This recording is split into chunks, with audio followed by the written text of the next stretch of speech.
जवाहरलाल नेहरू ने कहा था कि भारत माता कौन है? भारत माता वो है जो देश को गढ़ते हैं, देश की जनता है, देश के शिक्षक है, देश के बाद आईएएस ऑफिसर की परीक्षा को पास किया है, यूपीएससी की परीक्षा को पास किया है। जो पहले बैच के विद्यार्थी हैं वो भी यहाँ पर मौजूद हैं। एक संघर्षशील व्यक्तित्व के कारण उसने जो है कि अपना ये परीक्षा क्वालिफाई किया और जहाँ नवोदय की प्रतिभाएं अपना काम न कर रही हों, अपना सर्वोच्च दे रही हैं।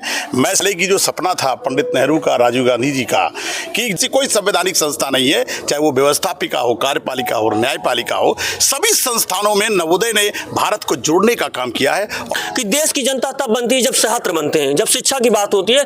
मैं इन बच्चों से जानने की कोशिश करूंगा। डॉक्टर, आईएएस मतलब बड़े पोस्ट पे जाएं और होंगे कि जो भैया हमारे यहाँ से आईएएस बने हैं उससे हमारे यहाँ जितने भी बच्चे हैं 530 या 599 ऐसे कुछ बच्चे हैं, उन सबको एक प्रेरणा मिलेगी कि हाँ हम भी भैया। लड़कियां भी चाहती हैं कि हम आईटीएन बन करके और डॉक्टर बन करके मैं देश की सेवा ही नहीं और मैं पूरे राष्ट्र की सेवा करूंगी, मैं आईएएस बनना चाहती हूँ। अपने पत्रकार साथियों के आपके चैनल के माध्यम से ये बच्चे सचमुच जो है अपने चक्षु, ज्ञान रूपी चक्षु से ज्ञान के माध्यम से गंगा का प्रवहमान कर रहे हैं। तो उनका ख्वाब था कि वो आईआईटी बने, आइम्स बनाए और विद्यालय बनाए, नवोदय विद्यालय बनाए गए, उनकी स्थापना की गई। हर व्यक्ति बच्चों को ख्वाब देता है और हम सबसे बड़ी कोशिश यही करते रहते हैं कि जो बच्चे हैं वो जिस चीज में चल रहे हैं, जिस आधार पर चल रहे हैं, अगर वो पत्रकारिता के स्तर पर पहुंचते हैं तो पूरे राष्ट्र में धर्म की बात की जाती है। महात्मा गांधी जी ने बताया कि धर्म क्या है। धर्म हमारा है कि हमारा धर्म क्या है, हमारा कर्तव्य क्या है। हमारा धर्म किसी पंथ से नहीं पहचान करता है।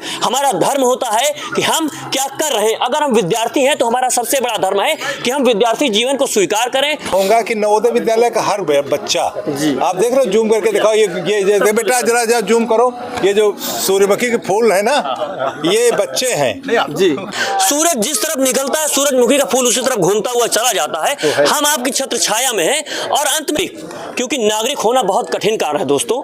जब आप नागरिक बनते हैं तो आपको सवाल करना होता है। एक हम प्रोग्राम चलाते हैं संविधान के सिपाही के नाम से। जब मेरे पीछे पंडित जवाहरलाल नेहरू जी के नाम पर विद्यालय है तो मैं खुद को रोक नहीं पा रहा हूं और उनके आगे नतमस्तक हूं। उसको महसूस करता हूं और मैं अपनी सरकारों का, संलग्न सरकारों का, जितनी भी सरकारें रही उनका एक फेलियर मानता हूं। एज अ नागरिक ये मेरा कर्तव्य है कि मैं बोलूं। संविधान के सिपाही में हम काम करते हैं कि संविधान की प्रस्तावना बच्चों को इतने वर्षों में नहीं हुआ, वो सरकारों का फेलियर है कि वो हमारे नागरिकों को नागरिक नहीं बना सके, सिर्फ जनता में तब्दील किया। अगर कोई भी देश की जनता सिर्फ जनता बनती है तो नागरिक नहीं होती। नागरिक बनना सबसे कठिन कार्य है। देश के प्रधानमंत्री नरेंद्र मोदी से दरखास्त करते हैं कि अगर आप संविधान को मानते हैं, संविधान की प्रस्तावना को स्वीकार करते हैं, अगर आप पंडित जवाहरलाल नेहरू के वंशज हैं, उनको स्वीकार करते हैं, गांधी की अहिंसा को स्वीकार करते हैं, तो संविधान की प्रस्तावना का आपका एक नागरिक से नागरिक का निवेदन है कि संविधान की प्रस्तावना को सभी विद्यालयों में राष्ट्रगान के साथ प्रार्थना में लागू